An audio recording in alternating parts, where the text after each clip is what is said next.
ಇನ್ನು guarantee ಪರಿಷ್ಕರಣೆಯ ಊಹಾಪೋಹಕ್ಕೆ CM ತೆರೆ ಎಳೆದಿದ್ದಾರೆ. ಯಾವ ಕಾರಣಕ್ಕೂ ಗ್ಯಾರಂಟಿ ಯೋಜನೆಯನ್ನ ನಿಲ್ಲಿಸಲ್ಲ ಅಂತ ಕೆಪಿಸಿಸಿ ಕಚೇರಿಯಲ್ಲೂ ಸಿಎಂ ಸ್ಪಷ್ಟನೆ ಕೊಟ್ಟರು. ಗ್ಯಾರಂಟಿ ಯೋಜನೆಯಲ್ಲಿ ಬದಲಾವಣೆ ಮಾಡಲ್ಲ, ಪಂಚ ಗ್ಯಾರಂಟಿಯಿಂದ ಜನರಿಗೆ ಅನುಕೂಲ ಆಗ್ತಾ ಇದೆ, ಹಾಗಾಗಿ ಯಾವುದೇ ರೀತಿಯಾದಂತಹ ಬದಲಾವಣೆ ಆಗಲ್ಲ, ಗ್ಯಾರಂಟಿ ಯೋಜನೆಯನ್ನ ನಿಲ್ಲಿಸಲ್ಲ ಅಂತ ಗ್ಯಾರಂಟಿ ಪರಿಷ್ಕರಣೆಯಾಗುತ್ತೆ ಎನ್ನುವ ಚರ್ಚೆಯ ಬೆನ್ನಲ್ಲೇ ಸಿಎಂ ಸಿದ್ದರಾಮಯ್ಯ ಸ್ಪಷ್ಟನೆ ಕೊಟ್ಟಿದ್ದಾರೆ.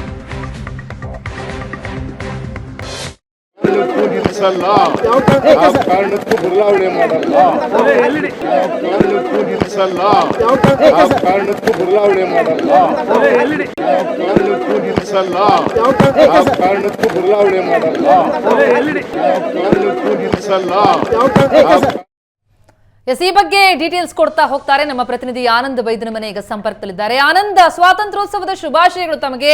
ಸ್ವಾತಂತ್ರ್ಯೋತ್ಸವದ ಸಂದರ್ಭದಲ್ಲಿ ನಿನ್ನೆವರೆಗೂ ಇದ್ದಂತಹ ಒಂದು ಚರ್ಚೆ ಏನಿತ್ತು, ಈ ಗ್ಯಾರಂಟಿ ಯೋಜನೆ ಪರಿಷ್ಕರಣೆ ಆಗಬಹುದು ಅಥವಾ ಕೆಲವಕ್ಕೆ ಕೋಕ್ ಕೊಡಬಹುದು ಅಂತ, ಅದೆಲ್ಲದಕ್ಕೂ ಸಿಎಂ ಸಂಪೂರ್ಣ ತೆರೆ ಎಳಿತಾ ಇದ್ದಾರಾ? ಏನು ಬದಲಾವಣೆಯೇ ಇಲ್ವಂತ ಅಥವಾ ಈ ಯೋಜನೆ ನಿಲ್ಲಿಸಲ್ಲ ಅನ್ನೋದು ಸಿಎಂ ಸ್ಪಷ್ಟನೆನಾ? ಪ್ರತಿಭಾ, ನಿಮಗೂ ಕೂಡ ಸ್ವಾತಂತ್ರ್ಯೋತ್ಸವ ಶುಭಾಶಯಗಳು. ರಾಜ್ಯದಲ್ಲಿ ಕಳೆದ 2 ದಿನಗಳಲ್ಲಿ ಗಂಭೀರವಾಗಿ ಚರ್ಚೆ ಆಗ್ತಾ ಇರುವಂತಹ ವಿಚಾರ ಗ್ಯಾರಂಟಿಗಳ ಪರಿಷ್ಕರಣೆ ವಿಚಾರ. ಸಹಜವಾಗಿ ಕಾಂಗ್ರೆಸ್ ಪಕ್ಷದ ಶಾಸಕರುಗಳಿಂದಲೇ ವ್ಯಕ್ತವಾಗಿರ್ತಕ್ಕಂಥ ಅಭಿಪ್ರಾಯಗಳಿಗೆ ಪೂರಕವಾಗಿ ಗ್ಯಾರಂಟಿಗಳ ಪರಿಷ್ಕರಣೆ ಆಗಬೇಕು ಅಂತಕ್ಕಂಥ ದೊಡ್ಡ ಮಟ್ಟದ ಚರ್ಚೆ ನಡೀತಾ ಇತ್ತು. ಬಹುತೇಕ ಹೈಕಮಾಂಡ್ ಅಂಗಳದಲ್ಲೂ ಕೂಡ ಗ್ಯಾರಂಟಿಗಳ ಪರಿಷ್ಕರಣೆ ಸಂಬಂಧಪಟ್ಟಾಗೆ ಹಕ್ಕೊತ್ತಾಯ ಕೂಡ ಮಂಡನೆಯಾಗಿತ್ತು. ಇವೆಲ್ಲದರ ಮಧ್ಯದಲ್ಲೂ ಕೂಡ ಕೇಂದ್ರ ನಾಯಕರು ಯಾವ ರೀತಿಯ ಸೂಚನೆಗಳನ್ನು ಕೊಡ್ತಾರೆ, ಮುಖ್ಯಮಂತ್ರಿ ಸಿದ್ದರಾಮಯ್ಯರು ಯಾವ ನಿರ್ಧಾರವನ್ನು ತೆಗೆದುಕೊಳ್ತಾರೆ ಅನ್ನೋದು ಕೂಡ ಸಹಜವಾಗಿ ಕುತೂಹಲ ಕಾರಣವಾಗಿತ್ತು. ಇವತ್ತು ಬೆಳಿಗ್ಗೆ ಮುಖ್ಯಮಂತ್ರಿ ಸಿದ್ದರಾಮಯ್ಯರು ಬಹಳ ಸ್ಪಷ್ಟವಾಗಿ ಹೇಳಿದ್ದಾರೆ, ಯಾವುದೇ ಕಾರಣಕ್ಕೂ ಗ್ಯಾರಂಟಿಗಳ ಬದಲಾವಣೆ ಇಲ್ಲ, ಪರಿಷ್ಕರಣೆ ಇಲ್ಲ, ಮುಂದುವರಿಯುತ್ತೆ ಅಂತಕ್ಕಂಥ ಮಾತನ್ನು ಹೇಳಿದ್ದಾರೆ. ಮುಖ್ಯಮಂತ್ರಿಗಳಿಗೆ ಈ ಹಿಂದೆಯೂ ಕೂಡ ಬಹುತೇಕ ಶಾಸಕರುಗಳು ಅಂದ್ರೆ ಕಾಂಗ್ರೆಸ್ನ ಬಹುತೇಕ ಶಾಸಕರುಗಳು ಮೊದಲ ಬಾರಿ ಗೆದ್ದಿರ್ತಕ್ಕ ಶಾಸಕರು ಕೂಡ ಮನವಿಯನ್ನು ಮಾಡಿಕೊಂಡಿದ್ರು.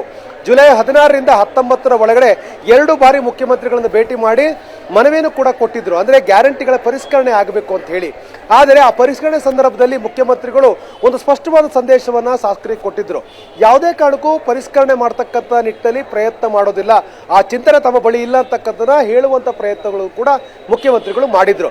ಹಾಗಾಗಿಯೇ ಸಹಜವಾಗಿ ಗ್ಯಾರಂಟಿ ಬಗ್ಗೆ ಪರಿಷ್ಕರಣೆ ಚರ್ಚೆಗಳು ಬಂದಾಗ ಎಲ್ಲ ಸಂದರ್ಭದಲ್ಲೂ ಕೂಡ ಮುಖ್ಯಮಂತ್ರಿಗಳು ಯಾವುದೇ ಕಾರಣಕ್ಕೂ ಗ್ಯಾರಂಟಿಗಳ ಬದಲಾವಣೆ ಮಾಡೋದಿಲ್ಲ, ಅಲ್ಟರ್ನೇಟ್ ವ್ಯವಸ್ಥೆ ಮಾಡಿ ಅಭಿವೃದ್ಧಿಗೆ ಹಣವನ್ನು ಕೊಡ್ತೇನೆ ಅಂತಕ್ಕಂಥ ಮಾತನ್ನು ಹೇಳಿದರು.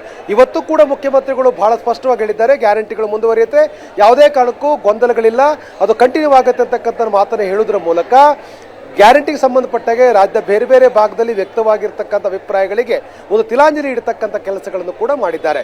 ಸೊ ಈ ಮೂಲಕ ಇದು ಕಂಟಿನ್ಯೂ ಆಗುತ್ತೆ ಅಂತಕ್ಕ ಸಂದೇಶವನ್ನು ಮುಖ್ಯಮಂತ್ರಿಗಳು ಇವತ್ತು ಕೊಟ್ಟಿದ್ದಾರೆ.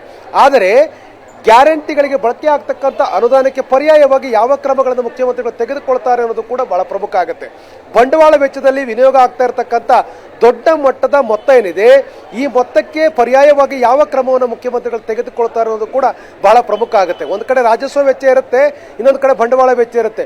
ಬಂಡವಾಳ ವೆಚ್ಚ ರಾಜ್ಯದ ಅಭಿವೃದ್ಧಿಗೆ ಪೂರಕವಾಗಿ ಬಳಕೆ ಆಗಬೇಕಾಗುತ್ತೆ, ಕಲ್ಯಾಣ ಕಾರ್ಯಕ್ರಮಗಳಿಗೆ ಬಳಕೆ ಆಗಬೇಕು.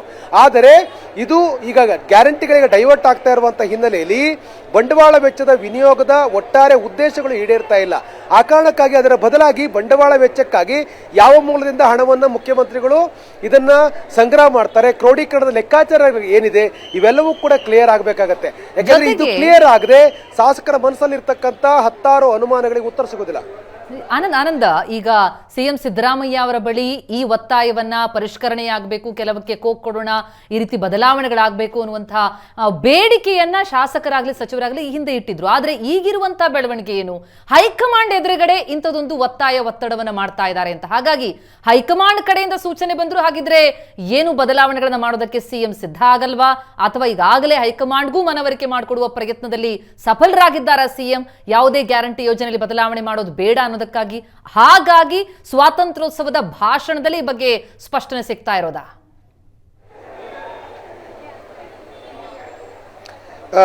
ಪ್ರತಿಮಾ, ಈಗಾಗಲೇ ಕಾಂಗ್ರೆಸ್ ಹೈಕಮಾಂಡು ಗ್ಯಾರಂಟಿಗಳನ್ನು ಜಾರಿ ಮಾಡೋ ಸಂದರ್ಭದಲ್ಲಿ ಕೆಲವೊಂದಷ್ಟು ಸ್ಪಷ್ಟವಾದ ಸೂಚನೆ ಕೊಟ್ಟಿತ್ತು. ಇವೆಲ್ಲವನ್ನು ಕೂಡ ಅಳೆದು ತೂಗಿ ರಾಜ್ಯದ ಮಾಜಿ ಹಣಕಾಸು ಇಲಾಖೆ ಮಾಜಿ ಅಧಿಕಾರಿಗಳನ್ನು ಒಳಗೊಂಡಂತೆ ಅವರ ಸಲಹೆಯನ್ನು ಆಧರಿಸಿ ಗ್ಯಾರಂಟಿಗಳನ್ನು ಚುನಾವಣಾ ಪ್ರಣಾಳಿಕೆಯಲ್ಲಿ ಹಾಕಿರೋದು ಮತ್ತು ಚುನಾವಣೆ ಸಂದರ್ಭದಲ್ಲಿ ಪ್ರಸ್ತಾಪ ಮಾಡಲಾಗಿತ್ತು. ಲೋಕಸಭಾ ಚುನಾವಣೆಯರು ಕೂಡ ಯಾವುದೇ ರೀತಿ ಬದಲಾವಣೆ ಮಾಡಬಾರದು ಅಂತ ಹೇಳಿ ಬಹಳ ಸ್ಪಷ್ಟವಾಗಿ ಕಾಂಗ್ರೆಸ್ ಹೈಕಮಾಂಡ್ ಹೇಳಿತ್ತು. ಅಂದರೆ ಇದೆ ಒಂದಷ್ಟು ಓಟುಗಳ ಕ್ರೋಢೀಕರಣಕ್ಕೆ ಪೂರಕವಾದಂಥ ಒಂದು ಗ್ಯಾರಂಟಿಗಳಾಗಿರುವ ಕಾರಣಕ್ಕಾಗಿ ಗ್ಯಾರಂಟಿಗಳ ಬದಲಾವಣೆ ಮಾಡಬಾರದು ಅಂತ ಬಹಳ ಸ್ಪಷ್ಟವಾಗಿ ಹೇಳಲಾಗಿತ್ತು. ಆ ಕಾರಣಕ್ಕಾಗಿ ಗ್ಯಾರಂಟಿಗಳ ಬದಲಾವಣೆ ಬಗ್ಗೆ ಚರ್ಚೆಗಳು ಆರಂಭಗೊಂಡಿದ್ರು ಕೂಡ ಹೈಕಮಾಂಡ್ ಅಂಗಳದಲ್ಲಿ ಇವು ಚರ್ಚೆ ಆಗಿರಲ್ಲ. ಹೈಕಮಾಂಡ್ ಗ್ಯಾರಂಟಿನ ಮುಂದುವರಿಸುವ ಬಗ್ಗೆ ಒಲವನ್ನು ವ್ಯಕ್ತಪಡಿಸಿತು. ಈಗ ಲೋಕಸಭಾ ಚುನಾವಣೆ ಮುಕ್ತಾಯ ಆದ ಬಳಿಕ ಶಾಸಕರು ಸಹಜವಾಗಿ ಹೈಕಮಾಂಡ್ನ ಕೆಲವೊಂದಷ್ಟು ಸೂಚನೆ ಹಿನ್ನೆಲೆಯಲ್ಲಿ ಆ ಹೈಕಮಾಂಡ್ ಅಂಗಳದಲ್ಲಿ ಈ ಬಗ್ಗೆ ಚರ್ಚೆಯನ್ನು ಮಾಡಿದ್ದಾರೆ. ಸಚಿವರ ಮೂಲಕ ಅದನ್ನು ಹೈಕಮಾಂಡ್ಗೆ ತಿಳಿಸುವಂಥ ಪ್ರಯತ್ನಗಳನ್ನು ಮಾಡಿದ್ದಾರೆ. ಆದರೆ ನಮಗಿರ್ತಕ್ಕಂಥ ಮಾಹಿತಿಯ ಪ್ರಕಾರ ಸಿಎಂ ಆಪ್ತ ಮೂಲಗಳ ಪ್ರಕಾರ ಮುಖ್ಯಮಂತ್ರಿಗಳಿಗೆ ಗ್ಯಾರಂಟಿ ಬದಲಾವಣೆ ಮಾಡ್ತಕ್ಕಂಥ ಯಾವುದೇ ಇರಾದೆ ಇಲ್ಲ, ಚಿಂತನೆಯೂ ಕೂಡ ಇಲ್ಲ.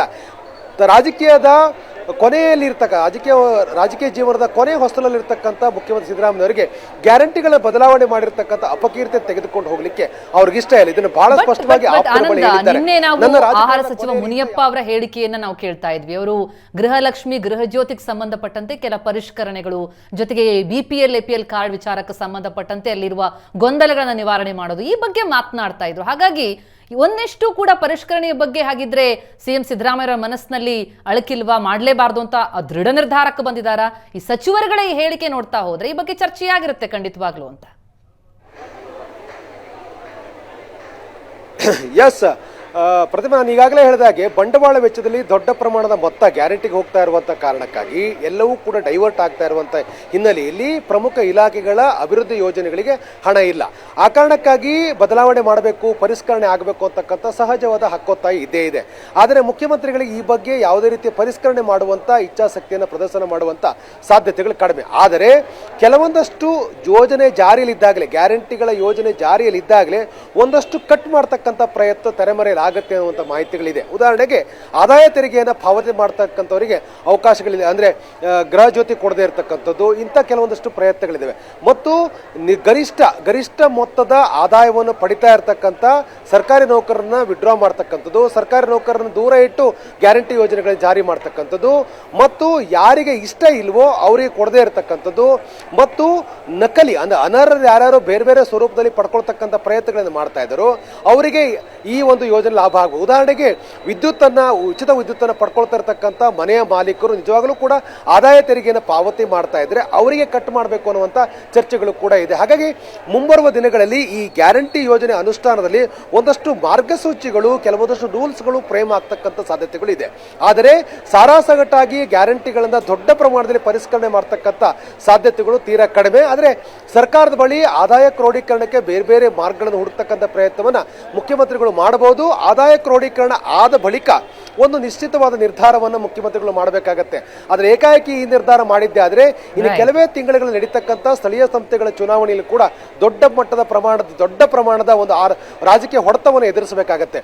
ಆ ಕಾರಣಕ್ಕಾಗಿ ಎಲ್ಲವೂ ಕೂಡ ಅಳೆದು ತೂಗಿ ಚಿಂತನೆ ಮಂಥನ ನಡೆಸಿದ ಬಳಿಕ ಒಂದು ಸ್ಪಷ್ಟ ರೂಪಕ್ಕೆ ಬರ್ತಕ್ಕಂಥ ಸಾಧ್ಯತೆಗಳು ಹೆಚ್ಚಾಗಿದೆ ಅನ್ನುವಂಥ ಮಾಹಿತಿಗಳು ಲಭ್ಯ ಆಗ್ತಾ ಇದೆ. ಥ್ಯಾಂಕ್ ಯು ಸೋ ಮಚ್ ಅನಂತ ಮೇಲೆ ಮಾಹಿತಿಗೆ.